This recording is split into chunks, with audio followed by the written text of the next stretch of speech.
there's no doubt that being social, being cooperative, being what some people have called ultra-cooperative is in many ways our superpower.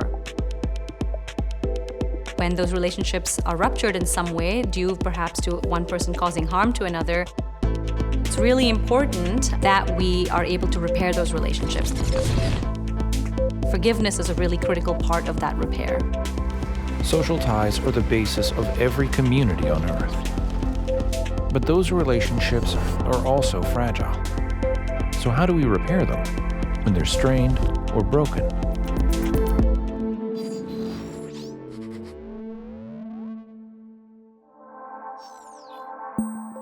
Philosophy and religion have espoused the virtues of forgiveness for millennia, but the scientific study of forgiveness is fairly new.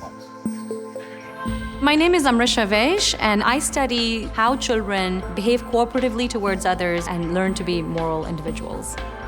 Causing harm, apologizing, showing remorse, feeling concern for someone who's been harmed, all of those are things that children pay attention to very, very early on, really in the first year already. And I think that tells us something about who we are as a species. Amrisha's research involves observing different interactions between a transgressor, someone who does something hurtful, and a victim, the person hurt by the transgressor. By observing these interactions, she's been able to see what actually matters to children when they choose their friends and collaborators, and how we as adults could re-examine our priorities when it comes to maintaining these social ties. In one study, 2 experimenters and 1 child all drew pictures. Then, the experimenters ripped the child's drawing. And one of the transgressors now shows remorse to the child. So she says, "Oh, I've torn your picture, I didn't mean to do that, it's my fault." And the other transgressor is neutral. So she says, "Oh, I've torn your picture, oh well." And so what we now do is ask whom they prefer. And what we found is that by 5 years of age, children clearly preferred the one who had shown remorse. By apologizing to the child, the transgressor demonstrated a commitment to maintaining their positive relationship. That made the child want to maintain it too. But in real life, our interactions always have more background context, such as where we grew up, where we went to school, and what social groups we align ourselves with. So how do our group identities affect our ability to choose who we associate with? In a more recent study, we've placed children in a group, either a yellow group or a green group.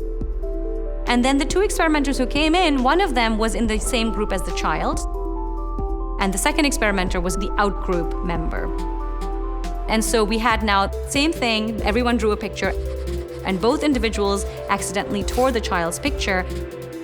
And this time, both of them showed remorse. And what we found is that even though both of them had shown remorse, children very clearly preferred the in-group individual. By the age of 5, children have already developed biases for their group, their community.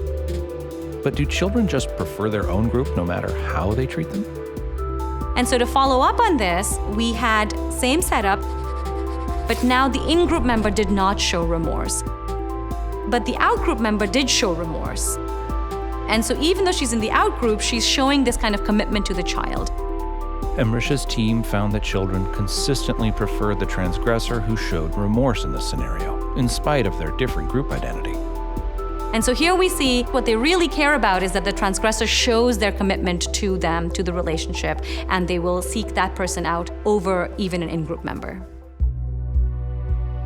When we apologize to someone outside of our group, we signal to them that we recognize their humanity and that we want to treat them well, regardless of what group they're in. We're also acknowledging that a relationship with them could be valuable to us, and being in different groups doesn't have to define how we interact. And when we forgive an individual from another group, we're allowing them to try and bridge that gap too. The more often we can practice these skills, the greater chance we have of building trust and relationships between groups that may seem vastly different. We humans are such a super social species. We really rely on each other to succeed, to achieve what we want to achieve, both as individuals and as a community. To do that, it's really vital that we maintain and sustain our cooperative relationships. We wouldn't survive without them, absolutely. To learn more about challenging ideas like this, visit us at templeton.org/bigquestions.